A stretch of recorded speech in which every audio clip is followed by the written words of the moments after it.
Hi friends, আজকের তোমাদের সঙ্গে একটা গরমের খোরাকি শেয়ার করতে চলেছি। তা এই খোরাকিটা যারা পায়রাকে রুটি করে দিতে পারবে না তারা পায়রাকে দেবে।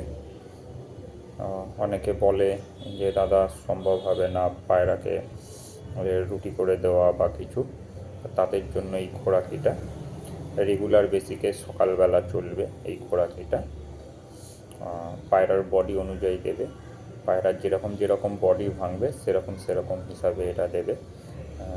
দরকার পড়লে একটা, দুটো, তিনটে পর্যন্ত দিতে পারো, কোনো অসুবিধা নেই। দিয়ে 1 সিরিঞ্চি জল দিয়ে পায়রাকে আধা ঘন্টার মতো ধূপ জলে ছেড়ে দেবে। আর পায়রা ওড়ানোর সময়ও এটাকে তোমরা দিয়ে জল খাইয়ে ওড়াতে পারো, তাহলেও পায়রার পারফরমেন্স খুব ভালো থাকবে। তা যেসব সামগ্রীগুলো লাগবে, যে জিনিস দিয়ে এটা তৈরি হবে, সেই সব জিনিসগুলো আমি তোমাদের সঙ্গে শেয়ার করে দিচ্ছি।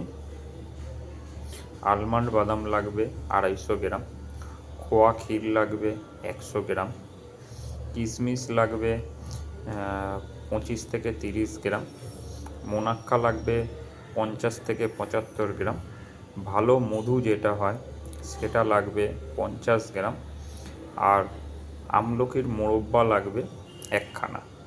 আমলকির মোরব্বা লাগবে 1 খানা। আলমন্ড বাদামটাকে মিনিমাম 24 ঘন্টা ভিজিয়ে রাখতে হবে। মিনিমাম 24 ঘন্টা ভিজিয়ে রাখার পর ওই বাদামটা ভেজা প্রথম 4 ঘন্টা যাওয়ার পর খোলাটাকে ছাড়িয়ে দেবে। তারপরে পরের দিন সকালবেলা জলটাকে চেঞ্জ করে নেবে। 24 ঘন্টা এইভাবে কেটে যাওয়ার পর 24 ঘন্টার মধ্যে 3 বার জলটাকে চেঞ্জ করবে। তারপরে জলটাকে ছেঁকে নিয়ে আধা ঘন্টা 40 মিনিটের মতো নর্মাল জায়গায় রেখে দেবে, যাতে ওর জলটা গায়ে লেগে থাকা জলটা যাতে ড্রাই হয়ে যায়। তারপরে যদি ওটাকে শিলে বা হামলদিস্তায় বাটতে পারো তাহলে খুব ভালো হবে, নয়তো মিক্সিতে দিয়েও করতে পারো। তা মিক্সিতে দিয়ে ওটাকে ভালো করে পেস্ট করে নিলে বা হামলদিস্তা দিয়ে পেস্ট করে নিলে, তার মধ্যে কিশমিশ দিয়ে দিলে 25-30 গ্রাম, মোনাক্কা দিয়ে দিলে 50 থেকে 75 গ্রাম। এই 3টে জিনিসকে এক জায়গায় দিয়ে ভালো করে ওটাকে পেস্ট করে নেবে। তা পেস্ট যখন করে নিয়ে যখন একদম মিহি হয়ে যাবে, 3টে যখন এক জায়গায় পুরো মিশে যাবে, খোয়া ক্ষীর যেটা হয়, ভালো খোয়া ক্ষীর নেবে। ওর মধ্যে ওই 100 গ্রাম খোয়া ক্ষীর দিয়ে আর 50 গ্রাম মধু দিয়ে দেবে, দিয়ে ওটাকে খুব ভালো করে মিক্সড করবে, যাতে খোয়া ক্ষীর আর দানা দানা না থাকে, পুরোপুরি যাতে মিশে সবকটা এক জায়গায় হয়ে যায়। ওটাকে মিক্সড করে নেওয়ার পর আমলকি যেটা আছে, তোমাদের বলেছি আমলকির মোরব্বাটা হালকা মিষ্টি হয়, যেহেতু ওটা চিনির রসের মধ্যে থাকে।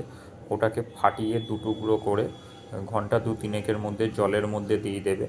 জলের মধ্যে দিয়ে ওটাকে ভালো করে চিপে 2-3 বার ধুয়ে নেবে জলের মধ্যে রেখে। তারপরে ওটাকে ওর সঙ্গে ভালো করে থেতো করে মিক্সড করে দেবে। মিক্সড করে দিয়ে ওটাকে তোমরা একটা ভালো কাঁচের বাটি বা স্টিলের পাত্রে ওটাকে ফ্রিজের মধ্যে তোমরা সংগ্রহ করে রাখতে পারো, কিন্তু মাথায় রাখবে প্লাস্টিকের বাটিতে রাখবে না।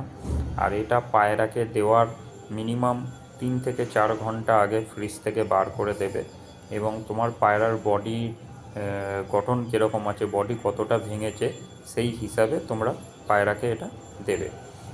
একটা গুলি দিতে পারো, 2টো গুলি দিতে পারো, বা 3টে গুলি দিতে পারো। একটা গুলি এরকম 1 আঙুলের সমান হবে, একটা গুলি 1 আঙুলের সমান হবে।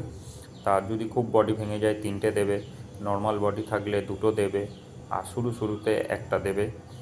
আর পায়রা ওড়ানোর সময়ও তোমরা এটা একটা করে খাইয়ে পায়রাকে জল দিয়ে পায়রা ছাড়তে পারো, তাহলেও পায়রার ফ্লাইং খুব ভালো পাবে।